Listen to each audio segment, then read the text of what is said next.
Hey, what's up guys? Sean here. So from time to time the same comment pops up about how I did the seat riser on my kayak. So I thought today we'd do a short little video on how I did that and check out the new intro. Let's get it.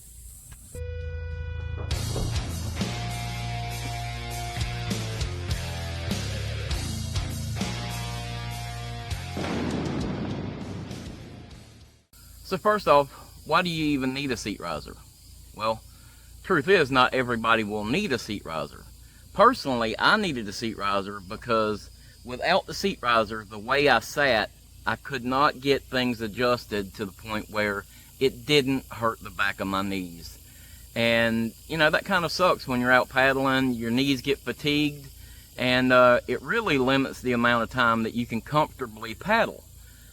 Well, when I did the seat riser, it lifted me up, put my legs at a different angle, and it's almost like I'm sitting in a recliner with my knees bent just a little bit, and it made it so much more comfortable to paddle. Not all kayaks are going to require a seat riser. Matter of fact, not all kayaks are going to allow a seat riser. And there are a number of different types of seat risers that you can get. You can order them off of Amazon, but you know, that's not me.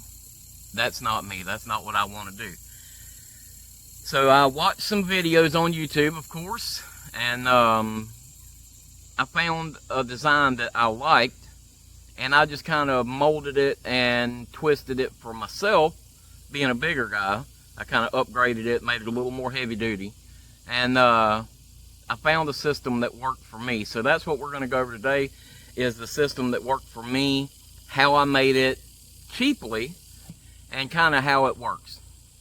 So this seat riser actually lifts this seat up off the kayak right at 5 inches. And that makes a world of difference in how this thing sits for me. And it was actually pretty simple to do. So I went and I found a piece of 1¼ inch by 1¼ inch angle iron.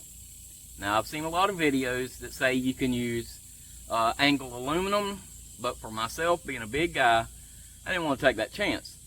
So I found some 1/8 inch wall angle iron, 1¼ inch by 1¼ inch. And the front side here, I needed roughly 28 inches. And then on the back side, I needed 24 inches. So you'd have to get a piece about 5 foot so you'd have enough to cut off.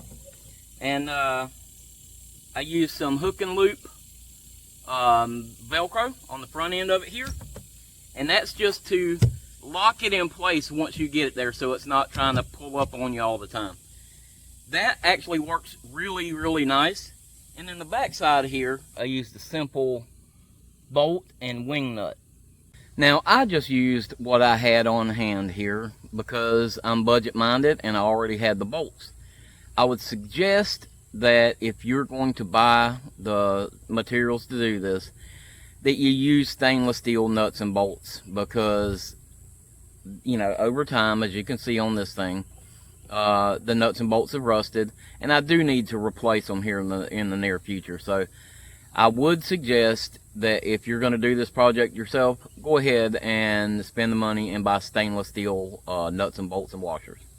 When mounting everything up, I kind of went through the process a couple times to try to figure out how I wanted to mount this thing. Now you can mount both pieces of angle to the kayak if that's what you want to do, and you can drop your seat down inside it, and that's really all you would have to do. If you wanted to run a few pieces of Velcro across the front and the back, that would be fine. But for myself, I wanted to make it kind of multi-purpose and easier for me to be able to pull the seat out and use it if I wanted to, you know, go kayak camping and use the seat for a seat around the fire. So I decided to make the front piece of angle iron attached to the seat. And as you can see, that's where I used the hook and loop on the front there to lock it in place. And I just drilled some holes through it here and countersunk those holes. I just put the screws and the nuts and washers on here and lock this thing all together for the front side. Now the back side, I mounted to the kayak. So the kayak comes with these channels on it. And so what I did was I drilled a hole, and you can see it needs to be changed out because these are rusty. I drilled a hole through the channel here, and I through bolted a nut and washer on the bottom of it there. And that holds this firmly in place and makes it a really secure fit. And now to install this thing, it's just as simple as putting these screws through the holes in that angle iron there and putting your wing nuts on.